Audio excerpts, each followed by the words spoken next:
What's your biggest fear?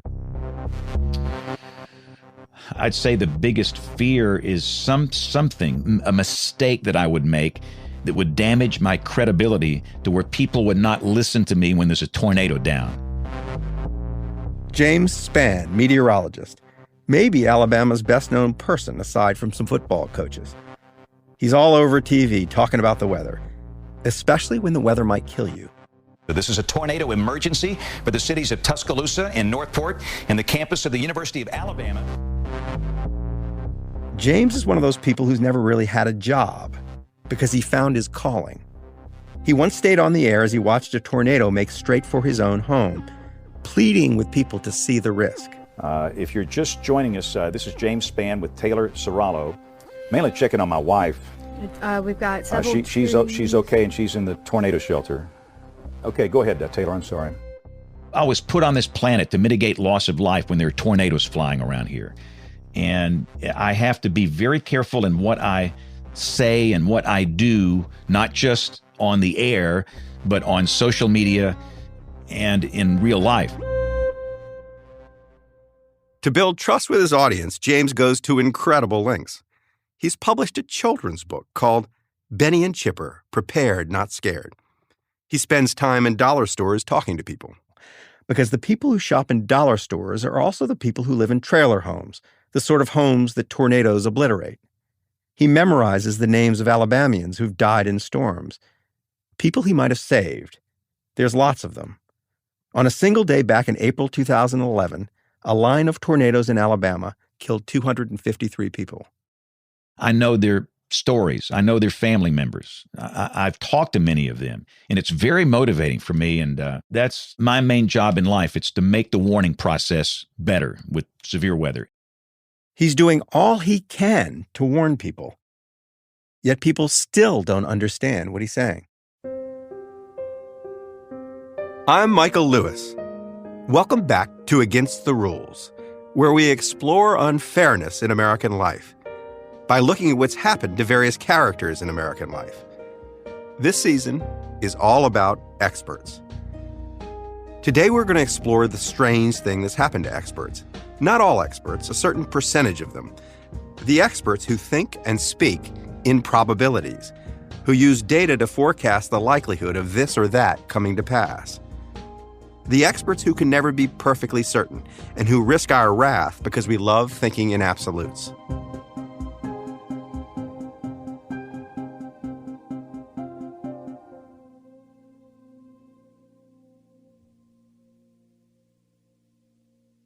James Spann has been making and explaining weather forecasts for the better part of half a century. In that time, it's kind of incredible how much has changed. So here's a 1978 forecast. Partly sunny tomorrow with a chance of showers and the high of 80. That's it. So today, under the same circumstances, I'd say we'll have a pretty good bit of sunshine between 9 and 11 o'clock. After 11 o'clock, rain is likely between 11 and 1. The chance of any one spot getting wet during that 2-hour window is about 75%. It's going to rain about a half inch in most places. There could be some thunder. Most of that should be out of here by 2:30. After 3 o'clock, you're good to go. The sun breaks back out. The temperature should peak around 80 at 1 o'clock, then falling back into the 70s by 4 o'clock. That's the difference in what we can do now compared to 1978. It's the difference between daylight and darkness. If you go back to the beginning of your career, were you encouraged to speak to the audience that way? Like, we don't know that much about this. This could be wrong. Oh, no. They don't want you to say that. I mean, goodness, back in the 70s, this was when TV news was coming of age, eyewitness news, and they wanted to be this godlike figure, on television. I was scared to communicate uncertainty because that wasn't encouraged. We were the news, the evening news, the Ron Burgundy newscast. Weather forecasts are inherently uncertain. The where, the when, the how much. With the current data we have, the best you can do is judge the odds. But the odds have gotten much more accurate over time. Back when James Spann was a young meteorologist, he knew very little, but tried to sound like he knew a lot. Now that he knows a lot, he works hard to explain what he doesn't know. You're giving the audience more information and more nuanced information, so it's more demanding on the audience. Right, it is. And, I hear this all the time. I just want to know if it's going to rain tomorrow. And they want a yes or a no. They want that deterministic forecast. Deterministic, as in perfectly predictable, which is something the weather still isn't. When James Spann started out, the 10-day forecast was no better than just guessing. Now it's a lot better.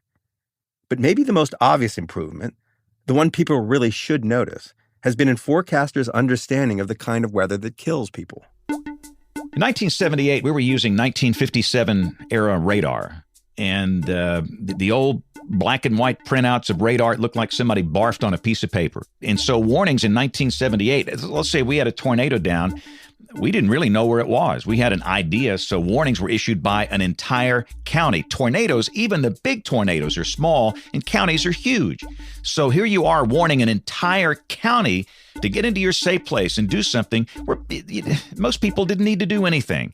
Where today, we know literally within maybe a few city blocks of where the tornado's located. Well, so if I'm a consumer of tornado warnings, I get a much more precise warning. And do I get a more advanced warning? Am I likely to get more time to prepare for this thing? Yes, the average lead time here is about 12 to 15 minutes. And the average lead time back in the 70s was 0 to 3 minutes. So we've come a long way. And we don't use counties anymore. We use small segments of counties, geometric shapes, polygons. Anybody that knows James Spann, I've said this over and over, respect the polygon. And if you're in it, you do something. Respect the polygon. If you're in the polygon, you respect the polygon. Respect the polygon.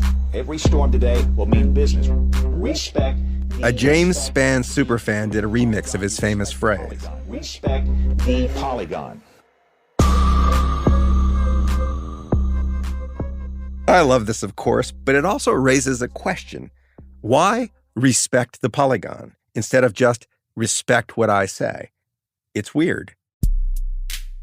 If the James Spann back in 1978 had been as accurate as James Spann is now, he'd have endured hailstorms of gratitude, hurricanes of appreciation, tornadoes of awe. But that's not the weather he now lives with. Hello, friends. This is James Spann. It's time to read some mean tweets. And thanks to all of you for sending in the mean tweets. I really appreciate them from my heart. You cost the people in this state millions of dollars by your poor forecasts. I woke up today expecting snow. I blame you, James. I got my dogs all excited for nothing.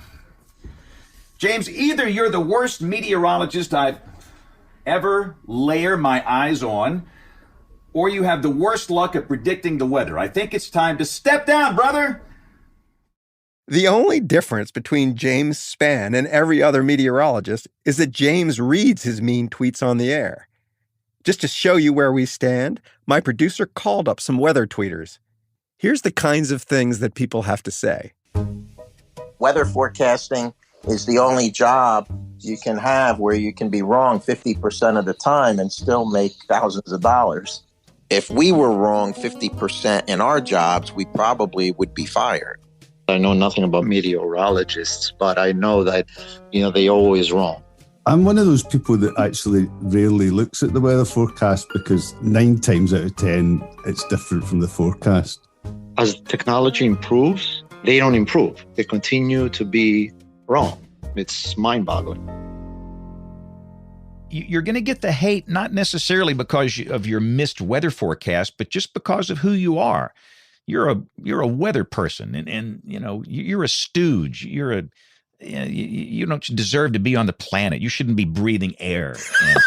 People have that attitude towards weather people? Oh, listen. So I cut off a basketball game on Christmas Day in 2015, and we had a tornado coming up on the southwest part of the city here. It could have killed a lot of people.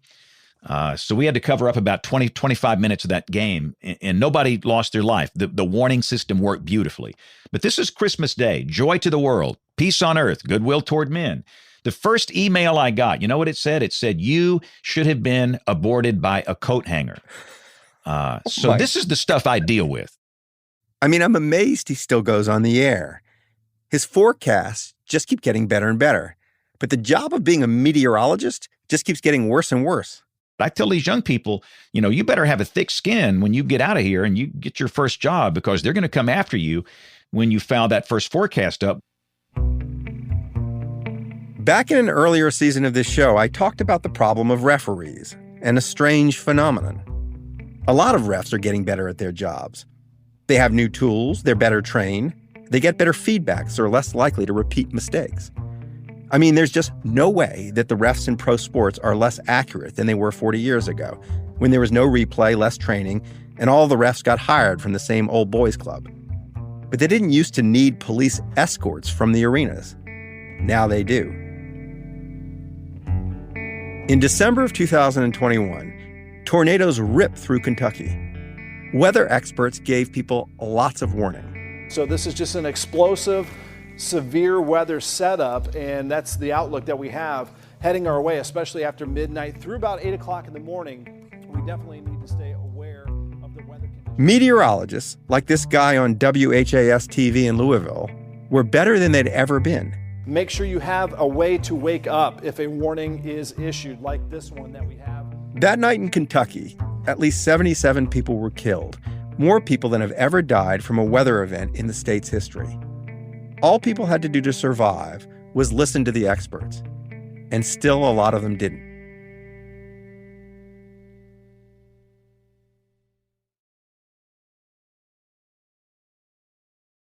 I think that having data is a really recent phenomenon. Rebecca Golden, math professor at George Mason University. We didn't have data about how things were. We didn't record what happened previously. And it's only really recently that we think maybe our lived experiences could be in part based on something probabilistic. Like a lot of people who are good at math, Rebecca noticed the confusion and wrong-headedness of people who weren't. She also noticed that even when statistics and these new big piles of data were properly explained, people didn't really grasp their meaning. People have a hard time being convinced by data. It's just that they don't think that their experiences is in line with that data, and so they dismiss it. Or they have other experiences that tell them that there are reasons to be skeptical of the source of that data or the source of the statements that are relying on that data. The problem isn't just in the quality of the information we have access to. It's in the way we make sense of the world. There's a very large segment of the population who really struggle with basic mathematics. So people are making mistakes because they don't think in probabilities. I think that's right. Rebecca actually helped to start an organization called STATS to expose the statistical mistakes made by journalists. She thought that if statistics were conveyed more accurately to the public would see the world more clearly. Eventually, she decided she was wasting her time. Because there was this bigger problem: how people comprehend statistics, even when they're accurate. Why is it that people don't think in probabilities? Like the world's probabilistic, why are our minds so deterministic? It's kind of a philosophical question. I think we're hardwired to believe it. I think it helps us make decisions without being stressed about those decisions. It helps us act with certainty and make decisions. So we don't hesitate too much and think too hard. In the savannah, we don't say, that's probably a lion. Right. We just run. But to just run is less and less a viable way to move through the world. Because this relatively new thing called data has given us a far shrewder alternative. Everywhere you turn, you find someone analyzing data to generate the same sort of probabilistic understanding of the world that weather people do. I kind of come from this world of kind of quants and baseball geeks and poker players. That's Nate Silver. He got swept up in the 1990s by the statistical revolution in baseball. And I think I'm kind of one of the relatively few people who's kind of escaped, so to speak, from that world into mainstream society. Back in 2007, Nate quit forecasting the future of young baseball players. He began to forecast elections instead. It's sort of what you're doing is actually accepting the possibility that maybe you can predict something. That's right. But yeah, it's kind of saying, hey, look, we built an audience for this in baseball, and so politics is still in the Stone Age, and so there must be kind of an audience for this in politics too. When you turn your attention to politics, at what point are you aware that the expertise in political forecasting is sort of limited, that there's kind of an opportunity? I mean, I had an intuition from that from the very beginning. In politics, I mean, the campaigns have to be fairly smart and data-driven about their voter targeting, but the media was all about kind of narratives. It was really quite bad in 2008, right? It's really like a bunch of old white men getting together and kind of deciding based on, what their friends think, kind of what the narrative should be.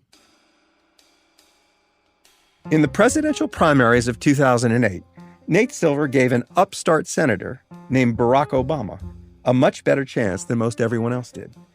In the general election, he nailed not just the outcome, but the result in every state, plus the precise number of votes Obama received in the Electoral College. People paid more attention to what Nate had done than how he'd done it.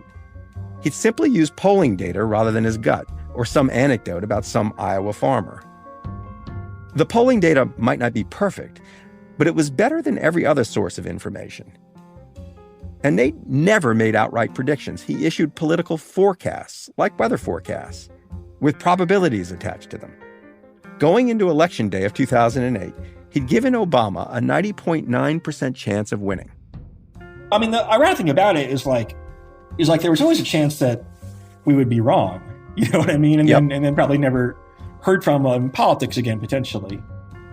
Instead, Nate became, basically overnight, the country's leading political forecaster, because his expertise was superior to the storytelling it replaced. Nate Silver is his name. Fortune-telling is his game.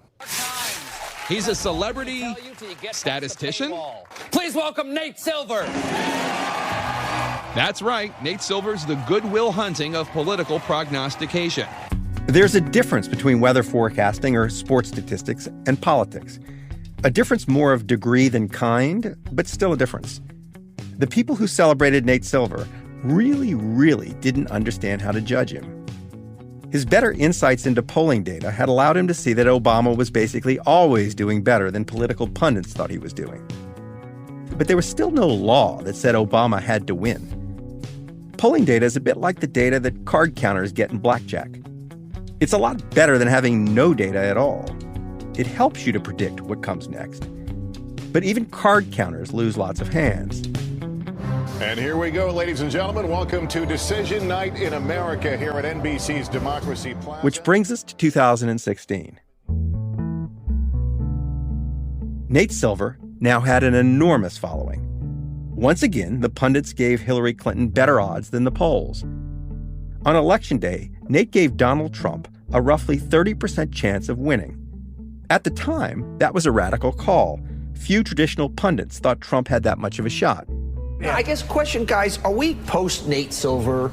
Are we pulled out? Well, they've been wrong. Not only just wrong, they're superfluous, and at the point where they're just... That's when you kind of begin to realize that,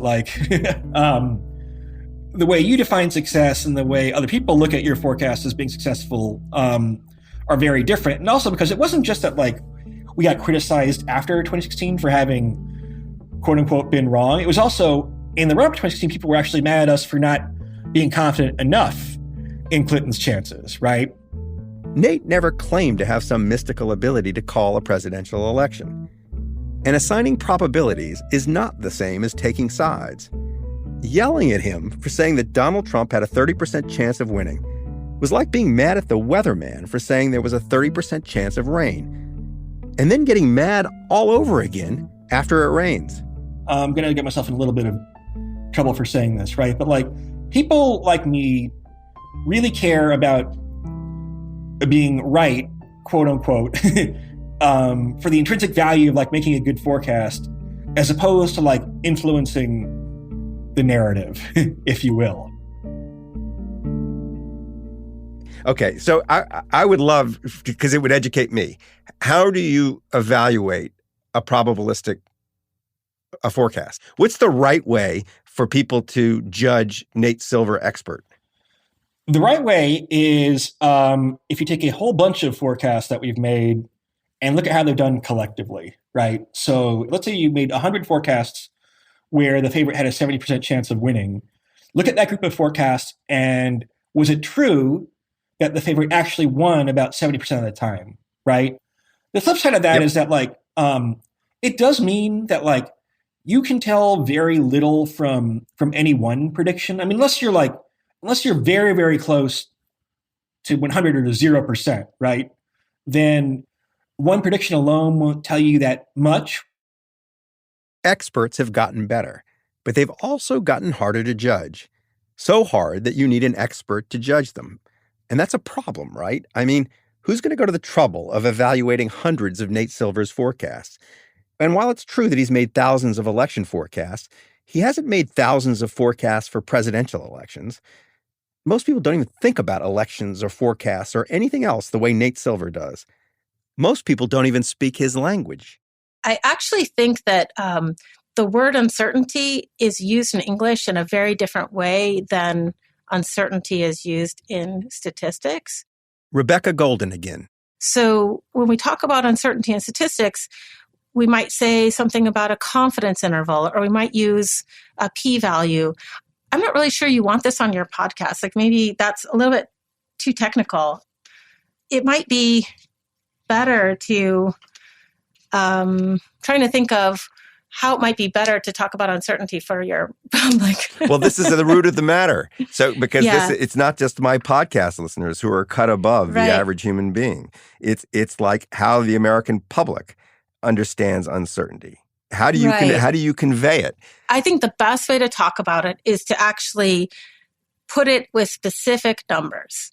Like, instead of talking percentages, let's talk about numbers.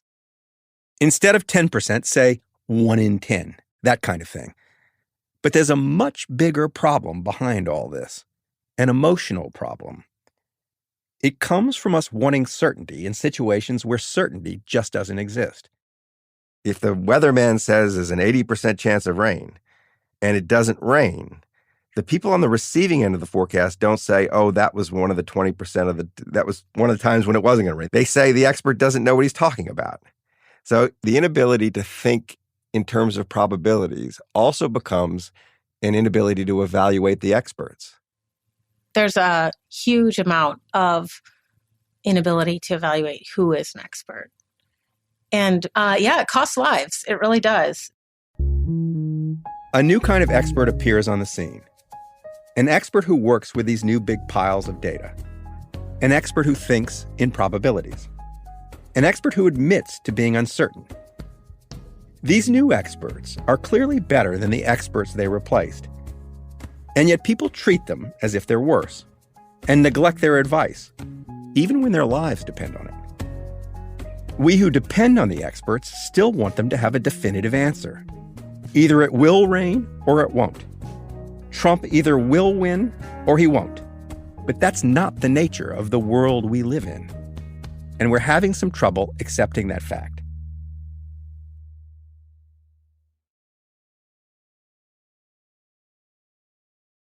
The more you look for it, the more you see this problem we've been talking about. The problem of the experts getting better, yet being treated as if they've gotten worse. A problem that leads to a lot of mystifying behavior, like what's gone on the past 2 years inside the American healthcare system. I definitely saw a lot of this coming. Allison Fearing is a nurse at Rush Copley Medical Center in Aurora, Illinois.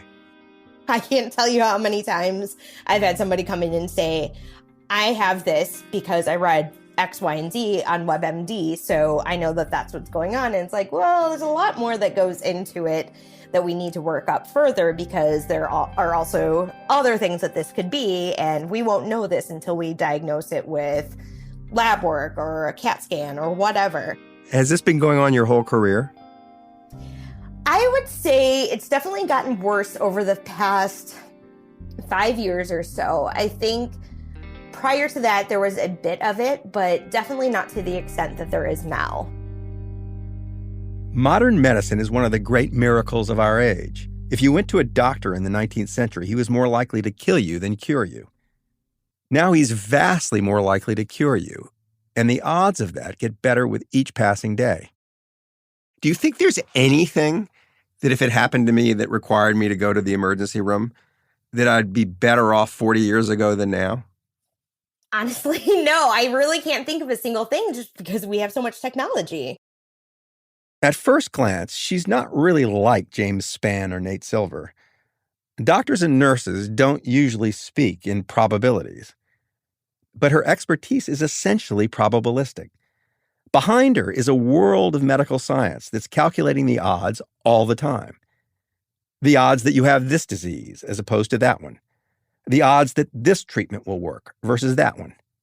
Every year, Gallup publishes polls that show nursing is America's most trusted profession. But every year, the number of people who say they trust nurses and doctors, that number keeps falling. Allison sees it in the number of patients who argue with a diagnosis or treatment.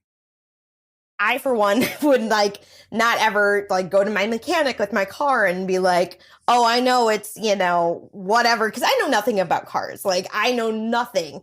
And so it's just really wild for me to see that in healthcare, because a human body is so significantly more complicated than a car. If I went on Facebook and I said, if you go jump off the Bay Bridge, you'll fly and it'll be the greatest experience of your life, there aren't a whole lot of people going to go jump off the Bay Bridge. Right. What is it about this kind of information that causes people to respond to it? The answer popped into my head as soon as I'd asked the question, which I realize raises a question about the question. There are exactly 0 examples of people jumping off the Bay Bridge and flying to safety, because there's no uncertainty involved.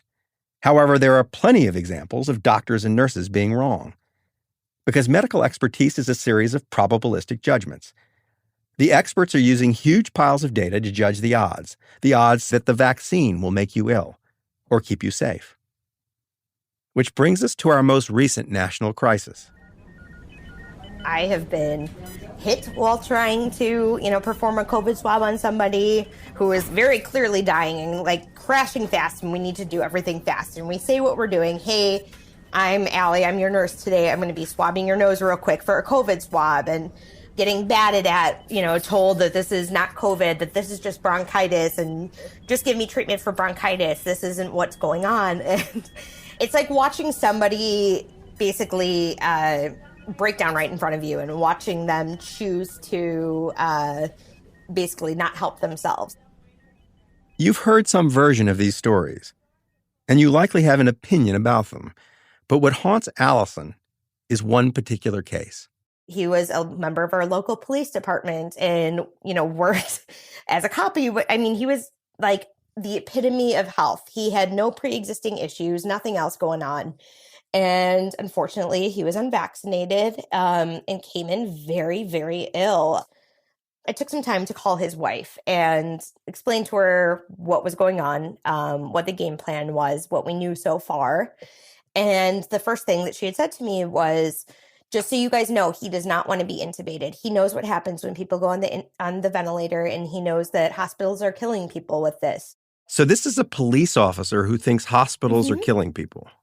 Yes. I just had to take a step back and be like, if only you could see the tears in your husband's eyes right now and see how absolutely terrified he is right now, and understand that this is not something that we're wanting to do. Allison was faced with a man with a severe case of COVID who had refused the vaccine. Now the man's wife wouldn't let the hospital improve his odds of living. We had an extra 30 minutes or so before I had to take him up to the ICU. And so I thought, okay, I know how this is going to go. I've seen how this has gone. Allison's patient wasn't insane. Not in the way a person would be if they jumped off the Bay Bridge thinking they were going to fly, when there are 0 chances of that happening. The patient had refused a vaccine. There are actual true stories of people getting sick from the vaccine. And look at all those unvaccinated people who were totally fine. The wife was refusing to allow the treatment most likely to save his life. Well, there are actual true cases of people being put on ventilators when they'd been better off if they hadn't. In a probabilistic world, improbable things do happen.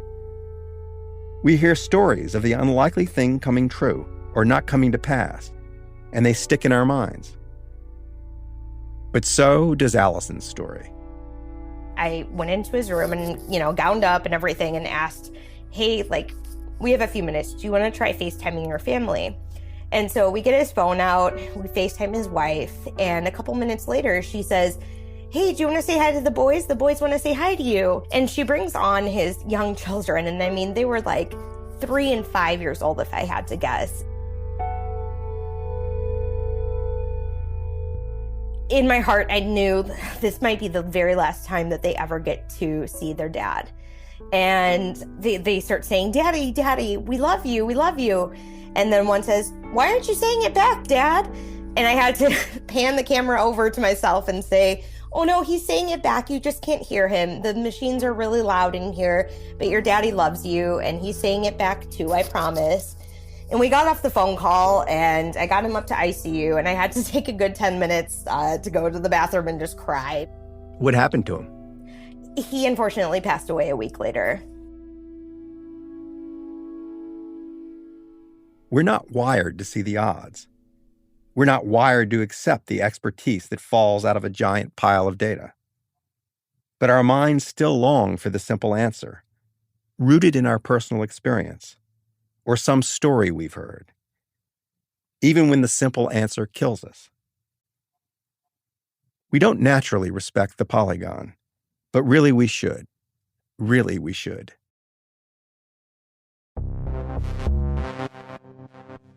Against the Rules is written and hosted by me, Michael Lewis, and produced by Catherine Girardeau and Lydia Jean Cott. Julia Barton is our editor, with additional editing by Audrey Dilling. Beth Johnson is our fact-checker, and Mia Lobel executive produces.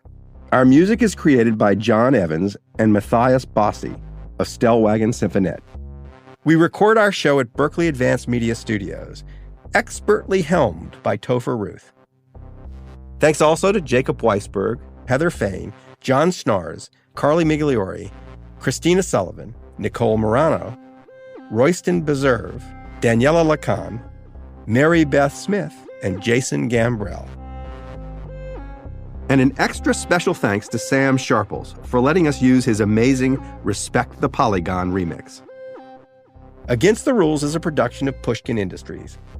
Keep in touch. Sign up for Pushkin's newsletter at pushkin.fm or follow @PushkinPods.